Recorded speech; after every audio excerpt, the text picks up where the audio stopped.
tenta no comando, procura alguém, tem Guilherme, soltou no comando para Samuel, Grandalhão, encara também Grandalhão, Cardão, atrás para Guilherme, pé canhoto, bateu, e é gol! É gol, é gol, é gol, é gol!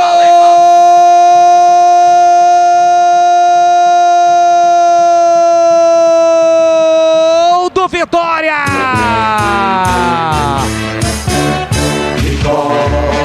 Soares tem a 10 estampada na camisa. A jogada que teve origem em uma cobrança de lateral. Samuel, eu disse, Grandalhão, protege bem no pivô. Abriu para Soares na entrada da grande área, totalmente livre. Ele dominou com a canhota, bateu pro gol. A meia altura, canto direito. Rafael Martins pulou, mas com o braço curto chegou a desviar, mas não o suficiente para evitar o gol do Vitória. Sai na frente o rubro-negro baiano. Soares na marca de 9 minutos de bola rolando do primeiro tempo.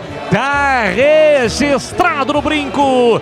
Vitória 1, Soares 0 pro Guarani. E o detalhe do gol, Marcos Luiz. Essa jogada ela é cantada, né, Bolis? Quando a cobrança é de lateral, o atacante, ele sempre... Olha o Guarani. Olha o Guarani na resposta, Bruno Sávio girou pé direito, bateu pro gol. A bola subiu, foi embora. Pela linha de fundo, completando o Marquinhos. É jogada cantada, cobrança de lateral, o atacante ele sempre faz o paredão e aí rola a bola pro jogador que tem habilidade para fazer, e no caso foi o Soares. Pegou muito bem na bola, não deu pro Rafael Martins, um belo gol do Vitória, 1-0 no brinco.